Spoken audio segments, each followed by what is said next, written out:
शांति। 3 फरवरी 2026। बाबा के महावाक्य। मीठे बच्चे, तुम्हें याद में रहने का पुरुषार्थ जरूर करना है, क्योंकि याद के बल से ही तुम विकर्मा जीत बनेंगे। प्रश्न: कौन सा ख्याल आया तो पुरुषार्थ में गिर पड़ेंगे? खुदाई खिदमतगार बच्चे कौन सी सेवा करते रहेंगे? उत्तर: कई बच्चे समझते हैं अभी टाइम पड़ा है, पीछे पुरुषार्थ कर लेंगे, परंतु मौत का नियम थोड़े ही है। कल कल करते मर जाएंगे, इसीलिए ऐसे मत समझो बहुत वर्ष पड़े हैं। पिछाड़ी में गैलप कर लेंगे, यह ख्याल और ही गिरा देगा। जितना हो सके याद में रहने का पुरुषार्थ कर श्रीमत पर अपना कल्याण करते रहो। रूहानी खुदाई खिदमतगार बच्चे रूहों को सैल्वेज करने, पतितों को पावन बनाने की सेवा करते रहेंगे। गीत ओम नमो शिवाय।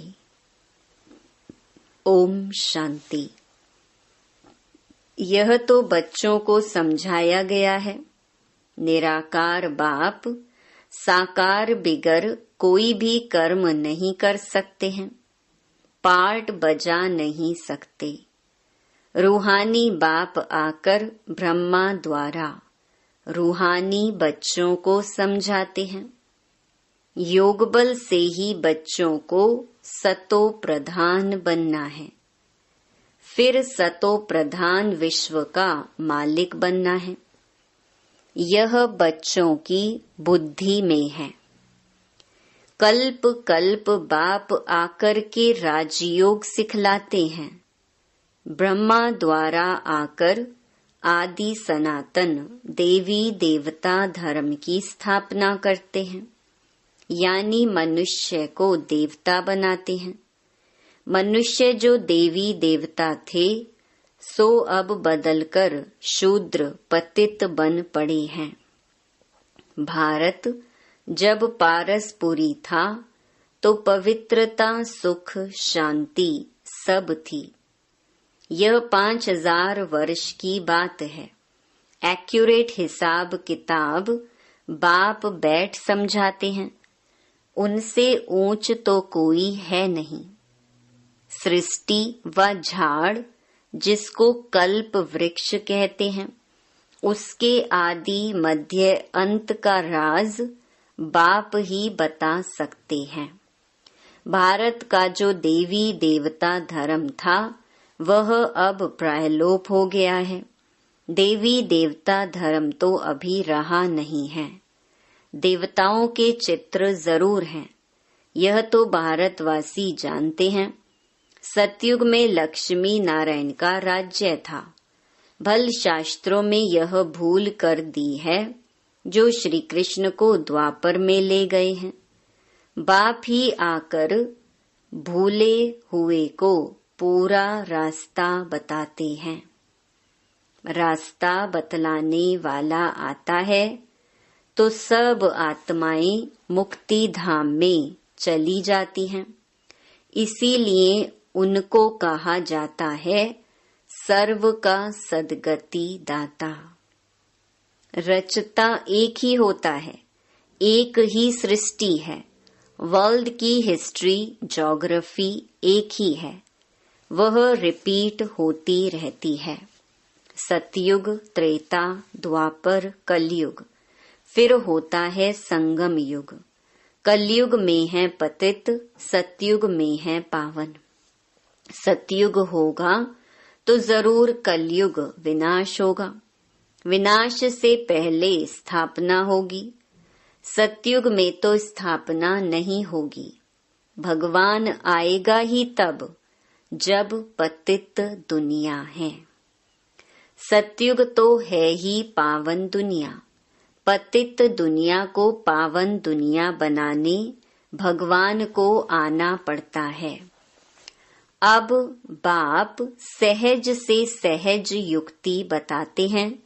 देह के सब संबंध छोड़ देही अभिमानी बन बाप को याद करो। कोई एक तो पतित पावन है ना। भक्तों को फल देने वाला एक ही भगवान है। भक्तों को ज्ञान देते हैं। पतित दुनिया में ज्ञान सागर ही आते हैं पावन बनाने लिए। पावन बनते हो योग से। बाप बिगर तो कोई पावन बना ना सके। ये सब बातें बुद्धि में बिठाई जाती हैं औरों को समझाने के लिए। घर घर में संदेश देना है। ऐसे नहीं कहना है कि भगवान आया है। बड़ा युक्ति से समझाना होता है। बोलो वह बाप है ना। एक है लौकिक बाप, दूसरा पारलौकिक बाप। दुख के समय पारलौकिक बाप को ही याद करते हैं। सुख धाम में कोई भी याद नहीं करते हैं। सतयुग में लक्ष्मी नारायण के राज्य में सुख ही सुख था। प्योरिटी, पीस, प्रॉस्पेरिटी थी। बाप का वर्षा मिल गया, फिर पुकारते क्यों। आत्मा जानती है हमको सुख है। यह तो कोई भी कहेंगे वहाँ सुख ही सुख है। बाप ने दुख के लिए तो सृष्टि नहीं रची है। यह बना बनाया खेल है। जिनका पाठ पिछाड़ी में है, 2-4 जन्म लेते हैं, वह जरूर बाकी समय शांति में रहेंगे। बाकी ड्रामा के खेल से ही निकल जाएं, यह हो नहीं सकता। खेल में तो सबको आना होगा। 1-2 जन्म मिलते हैं तो बाकी समय जैसे कि मोक्ष में है। आत्मा पार्टधारी है ना। कोई आत्मा को ऊंच पार्ट मिला हुआ है, कोई को कम। यह भी अभी तुम जानते हो, गाया जाता है। ईश्वर का कोई अंत नहीं पा सकते। बाप ही आकर अंत देते हैं। रचता और रचना के आदि मध्य अंत का। जब तक रचता खुद न आए तब तक रचता और रचना को जान नहीं सकते। बाप ही आकर बतलाते हैं, मैं साधारण तन में प्रवेश करता हूँ। मैं जिसमें प्रवेश करता हूँ वह अपने जन्मों को नहीं जानते।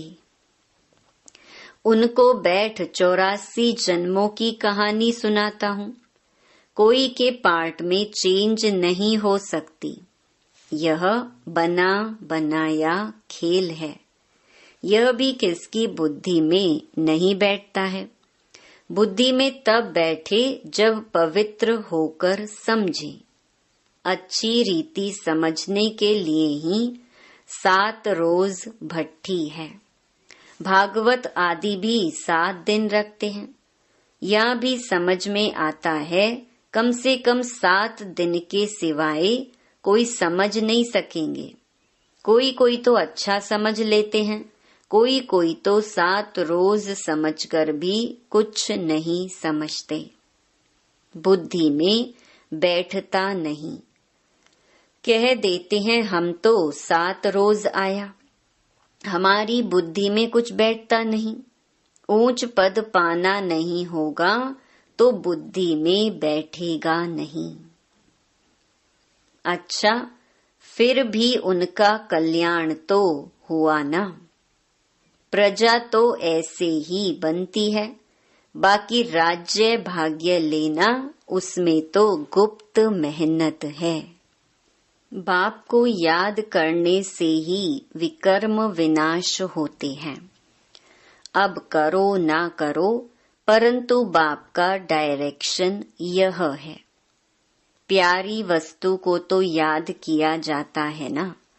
भक्ति मार्ग में भी गाते हैं, हे पतित पावन आओ। अब वह मिला है, कहते हैं मुझे याद करो तो कट उतर जाएगी। बादशाही सहज थोड़ी ही मिल सकती, कुछ तो मेहनत होगी ना। याद में ही मेहनत है, मुख्य है ही याद की यात्रा। बहुत याद करने वाले कर्मातीत अवस्था को पा लेते हैं। पूरा याद न करने से विकर्म विनाश नहीं होंगे। योग बल से ही विकर्माजीत बनना है। आगे भी योग बल से ही विकर्मों को जीता है। लक्ष्मी नारायण इतने पवित्र कैसे बने, जबकि कलयुग अंत में कोई भी पवित्र नहीं है। इसमें तो साफ है, यह गीता के ज्ञान का एपिसोड रिपीट हो रहा है। शिव भगवानुवाच, भूलें तो होती रहती है ना, बाप ही आकर अभूल बनाते हैं। भारत के जो भी शास्त्र हैं वो सब हैं भक्ति मार्ग के। बाप कहते हैं, मैंने जो कहा था वह किसको भी पता नहीं है। जिन्हों को कहा था उन्होंने पद पाया। 21 जन्मों की प्रालब्ध पाई, फिर ज्ञान प्रहलोप हो जाता है। तुम ही चक्कर लगाकर आए हो। कल्प पहले जिन्होंने सुना है वही आएंगे। अभी तुम जानते हो हम सैपलिंग लगा रहे हैं मनुष्य को देवता बनाने का। यह है देवी झाड़ का सैपलिंग। वो लोग फिर उन झाड़ों का सैपलिंग बहुत लगाते रहते हैं। बाप आकर कॉन्ट्रास्ट बताते हैं। बाप दैवी फूलों का सैपलिंग लगाते हैं, वे तो जंगल का सैपलिंग लगाते रहते हैं। तुम दिखाते भी हो कौरव क्या करत भये, पांडव क्या करत भये। उनके क्या प्लान हैं और तुम्हारे क्या प्लान्स हैं। वो अपना प्लान बनाते हैं कि दुनिया बढ़े नहीं। फैमिली प्लानिंग करें जो मनुष्य जास्ती ना बढ़े, उसके लिए मेहनत करते रहते हैं। बाप तो बहुत अच्छी बात बतलाते हैं, अनेक धर्म विनाश हो जाएंगे और एक ही देवी देवता धर्म की फैमिली स्थापन करते हैं। सतयुग में एक ही आदि सनातन देवी देवता धर्म की फैमिली थी और इतनी फैमिलीज थी नहीं। भारत में कितनी फैमिली है? Gujarati family, Maharashtrian family. वास्तव में भारतवासियों की एक फैमिली होनी चाहिए। बहुत फैमिलीज होंगी तो जरूर आपस में खिटपिट ही रहेगी, फिर सिविल वॉर हो जाती है। फैमिली में भी सिविल वॉर हो जाती है। जैसे क्रिश्चियन की अपनी फैमिली है, उन्हों की भी आपस में लगती है। आपस में दो भाई नहीं मिलते, पानी भी बांटा जाता है। सिख धर्म वाले समझेंगे हम अपने सिख धर्म वालों को जास्ती सुख दें। रग जाती है तो माथा मारते रहते हैं। जब अंत होती है तो फिर सिविल वॉर आदि सब आ जाती हैं। आपस में लड़ने लग पड़ते हैं। विनाश तो होना ही है। बॉम्ब्स ढेर बनाते रहते हैं। बड़ी लड़ाई जब लगी थी जिसमें 2 बॉम्ब्स छोड़े थे, अभी तो ढेर बनाए हैं। समझ की बात है ना। तुमको समझाना है यह लड़ाई वही महाभारत की है। बड़े बड़े लोग जो भी हैं कहते हैं अगर इस लड़ाई को बंद नहीं किया तो सारी दुनिया को आग लग जाएगी। आग तो लगनी ही है, यह तुम जानते हो। बाप आदि सनातन देवी देवता धर्म की स्थापना कर रहे हैं। राजयोग है ही सतयुग का, वह देवी देवता धर्म अब प्रहलोप है। चित्र भी बने हैं।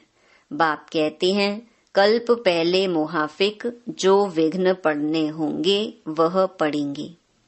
पहले थोड़े ही पता पड़ता है, फिर समझा जाता है कल्प पहले ऐसे हुआ होगा। यह बना बनाया ड्रामा है। ड्रामा में हम बांधे हुए हैं। याद की यात्रा को भूल नहीं जाना चाहिए। इनको परीक्षा कहा जाता है। याद की यात्रा में ठहर नहीं सकते हैं, थक जाते हैं।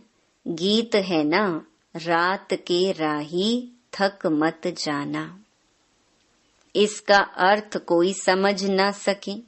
यह है याद की यात्रा, जिससे रात पूरी हो दिन आ जाए। आधा कल्प पूरा हो फिर सुख शुरू होगा। बाप ने ही मन मनाभव का अर्थ भी समझाया है। सिर्फ गीता में श्री कृष्ण का नाम डालने से वह ताकत नहीं रही है। अब कल्याण तो सबका होना है। गोया हम सब मनुष्य मात्र का कल्याण कर रहे हैं, भारत खास और दुनिया आम। सबका श्रीमत पर हम कल्याण कर रहे हैं। कल्याणकारी जो बनेंगे तो वर्षा भी उनको मिलेगा। याद की यात्रा के सिवाय कल्याण हो न सके। अभी तुमको समझाया जाता है वह तो बेहद का बाप है। बाप से वर्षा मिला था। भारतवासियों ने ही 84 जन्म लिए हैं। पुनर्जन्म का भी हिसाब है। कोई समझते नहीं कि 84 जन्म कौन लेते हैं। अपने ही श्लोक आदि बनाकर सुनाते रहते हैं। गीता वही, टीकाएं अनेक लिख देते हैं। गीता से तो भागवत बड़ा कर दिया है। गीता में है ज्ञान, भागवत में है जीवन कहानी। वास्तव में बड़ी गीता होनी चाहिए। ज्ञान का सागर बाप है, उनका ज्ञान तो चलता ही रहता है। वह गीता तो आधा घंटे में पढ़ लेते हैं। अभी तुम यह ज्ञान तो सुनते ही आते हो। दिन प्रतिदिन तुम्हारे पास अनेक लोग आते रहेंगे, धीरे धीरे आएंगे। अभी ही अगर बड़े बड़े राजाएं आ जाएं, फिर तो देरी ना लगे, झट आवाज निकल जाए। इसीलिए युक्ति से धीरे धीरे चलता रहता है। यह है ही गुप्त ज्ञान। किसको पता नहीं है कि यह क्या कर रहे हैं। रावण के साथ तुम्हारी युद्ध कैसे है, यह तो तुम ही जानो और कोई जान न सके। भगवानुवाच, तुम सतो प्रधान बनने के लिए मुझे याद करो तो पाप नाश हो जाएंगे। पवित्र बनो तब तो साथ ले जाऊं। जीवन मुक्ति सबको मिलनी है। रावण राज्य से मुक्ति हो जाएगी। तुम लिखते भी हो, हम शिव शक्ति ब्रह्मा कुमार कुमारियां श्रेष्ठाचारी दुनिया स्थापन करेंगे। परमपिता परमात्मा की श्रीमत पर 5000 वर्ष पहले मुहाफिक, 5000 वर्ष पहले श्रेष्ठाचारी दुनिया थी। यह बुद्धि में बिठाना चाहिए। मुख्य मुख्य पॉइंट्स बुद्धि में धारण होंगी, तब याद की यात्रा में रहेंगे। पत्थर बुद्धि है ना। कोई समझते हैं अभी टाइम पड़ा है, पीछे पुरुषार्थ कर लेंगे, परंतु मौत का नियम थोड़े ही है। कल मर जाएं तो कल कल करते मर जाएंगे। पुरुषार्थ तो किया नहीं, इसीलिए ऐसे मत समझो बहुत वर्ष पड़े हैं, पिछाड़ी में गैलअप कर लेंगे। यह ख्याल और ही गिरा देंगे। जितना हो सके पुरुषार्थ करते रहो। श्रीमत पर हरेक को अपना कल्याण करना है, अपनी जांच करनी है। कितना बाप को याद करता हूँ और कितना बाप की सर्विस करता हूँ। रूहानी खुदाई खिदमतगार तुम हो ना। तुम रूहों को सैल्वेज करते हो, रूह पतित से पावन कैसे बने उसकी युक्तियां बतलाते हैं। दुनिया में अच्छे और बुरे मनुष्य तो होते ही हैं, हर एक का पार्ट अपना अपना है। यह है बेहद की बात। मुख्य टाल टालियां ही गिनी जाती हैं, बाकी तो पत्ते अनेक हैं। बाप समझाते रहते हैं, बच्चे मेहनत करो, सबको बाप का परिचय दो तो बाप से बुद्धि योग जुट जाए। बाप सब बच्चों को कहते हैं, पवित्र बनो तो मुक्ति धाम में चले जाएंगे। दुनिया को थोड़ी पता है कि महाभारत लड़ाई से क्या होगा। यह ज्ञान यज्ञ रचा गया है क्योंकि नई दुनिया चाहिए। हमारा यज्ञ पूरा होगा तो सब इस यज्ञ में स्वाहा हो जाएंगे। अच्छा, मीठे मीठे सिकिलधे बच्चों प्रति मात पिता बाप दादा का याद प्यार और गुड मॉर्निंग। रूहानी बाप की रूहानी बच्चों को नमस्ते। धारणा के लिए मुख्य सार। पहला, यह बना बनाया ड्रामा है, इसीलिए विघ्नों से घबराना नहीं है। विघ्नों में याद की यात्रा को भूल नहीं जाना है। ध्यान रहे, याद की यात्रा कभी ठहर ना जाए। दूसरा, पारलौकिक बाप का परिचय सबको देते हुए पावन बनने की युक्ति बतलानी है। दैवी झाड़ का सैपलिंग लगाना है। वरदान, मैंपन का त्याग कर सेवा में सदा खोए रहने वाले त्याग मूर्त सेवाधारी भव। सेवाधारी सेवा में सफलता की अनुभूति तभी कर सकते हैं जब मैंपन का त्याग हो। मैं सेवा कर रही हूँ, मैंने सेवा की, इस सेवा भाव का त्याग। मैंने नहीं की, लेकिन मैं करनहार हूँ, करावनहार बाप है। मैंपन बाबा के लव में लीन हो जाए, इसको कहा जाता है सेवा में सदा खोए रहने वाले त्याग मूर्त सच्चे सेवाधारी।